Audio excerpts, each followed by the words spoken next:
New flight footage reported by respected Chinese aviation analyst Ruprek Dino suggests that China's long-anticipated Y-30 medium military transport aircraft may have conducted its first flight on December 16, 2025.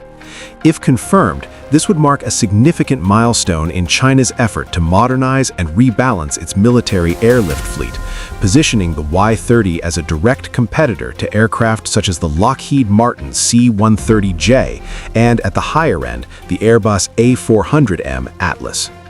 The emergence of flight footage is notable because the Y-30 program has existed for more than a decade in a state of uncertainty. Since the mid-2010s, information about the aircraft has surfaced only in fragments, with shifting specifications, changing timelines, and public debate both inside China and internationally about whether the project would ever materialize.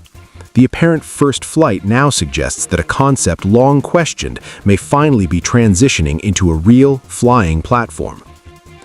To understand the significance of the Y-30, it is important to look at the evolution of China's military transport fleet. For decades, the backbone of Chinese tactical airlift was formed by aircraft derived from the Y-8, itself based on the Soviet-era Antonov An-12. While reliable, this lineage imposed clear limitations. The later Y-9 introduced modern avionics, improved engines, and structural upgrades, but it remained, in essence, a heavily modernized Y-8 rather than a clean-sheet design.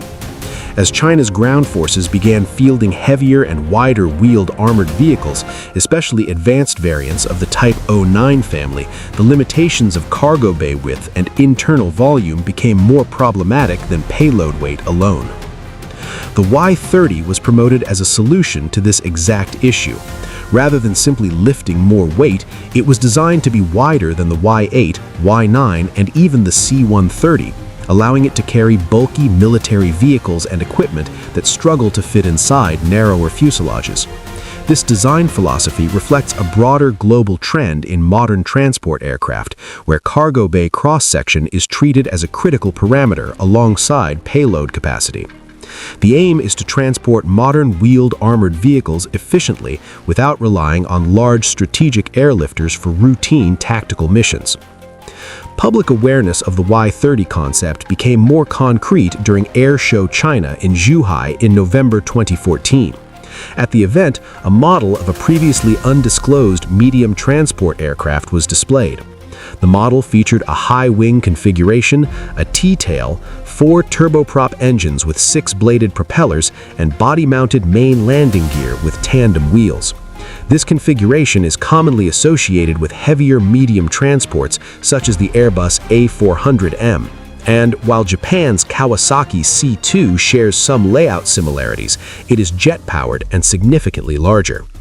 At that time, the aircraft was described as being in a conceptual phase, with no finalized specifications and multiple development paths still under consideration.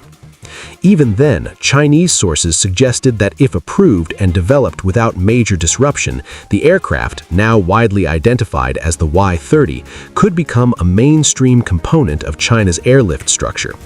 It was also seen as a potential export product, particularly for countries in Asia, Africa, and Latin America seeking an aircraft more capable than the C-130 but less complex and costly than heavy strategic transports. In operational terms, the Y-30 has consistently been described as filling the gap between the Y-9 medium transport and the Y-20 strategic airlifter. This gap is not only about payload weight, but also about mission profile. The Y-30 is intended to expand China's tactical airlift capacity, enabling faster and more flexible movement of troops, vehicles, and supplies across regional theaters. Internationally, this places it in direct competition with the C-130J and, at the higher performance level, the A400M Atlas. Frequently cited figures suggest a maximum takeoff weight of around 80 tons, positioning the Y-30 near the upper end of the global medium transport category. The planned payload capacity of roughly 30 tons is repeatedly highlighted as a key differentiator. This would represent a substantial increase over aircraft derived from the Y-8 as well as over the C-130J, which typically carries around 19 to 21 tons. At the same time, it would remain below the A400M, which carries roughly 37 tons, with future upgrades potentially pushing that figure closer to 40 tons. This positioning reflects a deliberate Chinese strategy. The Y-30 would offer significantly more lift and internal volume than traditional tactical transports, while still retaining the ability to operate from shorter or less prepared runways compared to jet-powered aircraft like the Embraer C-390. In other words, it is designed to balance capacity, flexibility, and battlefield accessibility. One of the most uncertain aspects of the Y-30 program over the years has been propulsion. Early reports emphasized a 4-engine turboprop configuration, with candidates such as the WJ-16 engine rated at around 3,782 kilowatts and the more powerful WJ-10 cited in the 5,000 kilowatt class. At these power levels, the Y-30 would exceed the C-130J in total shaft power and move closer, in relative terms, to the A400M, which uses 4 very powerful turboprops. At the same time, alternative studies reportedly explored turbofan propulsion, including a 2-engine configuration similar to the KC-390. This approach would prioritize higher cruise speed and strategic mobility over short-field performance.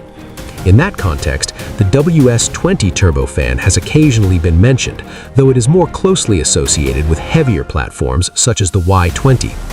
These competing concepts explain why propulsion has remained one of the most variable elements in Y-30 reporting. As a result, performance estimates have varied widely.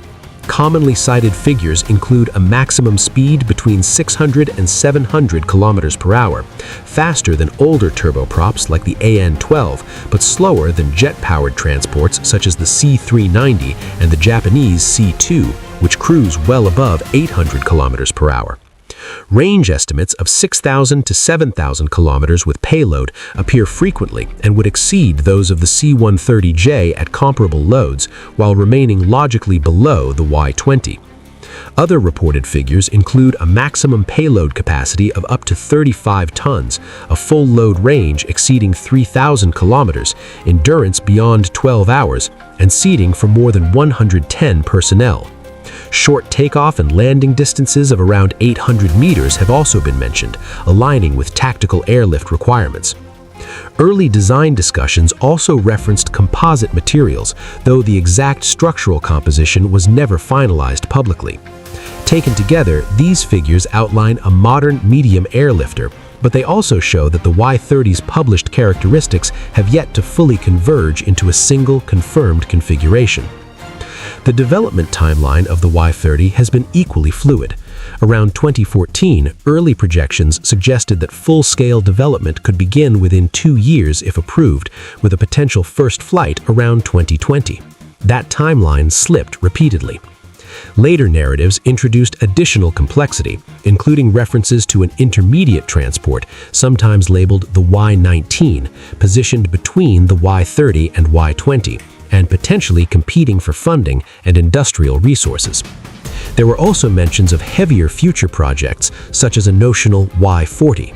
From 2022 onward, rumors increasingly pointed to renewed activity by Shaanxi Aircraft under AVIC on a medium transport program, with expectations building towards a first flight sometime in 2025. The appearance of flight footage dated December 16, 2025, aligns closely with those rumors.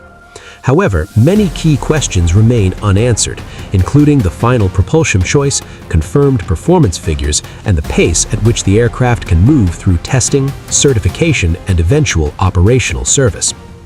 If the Y-30 does enter service as envisioned, it would represent a major step forward in China's tactical airlift capability, reducing reliance on both older Y-8 derivatives and scarce strategic airlifters for routine missions. It would also signal China's growing confidence in offering a homegrown alternative in a market long dominated by Western designs.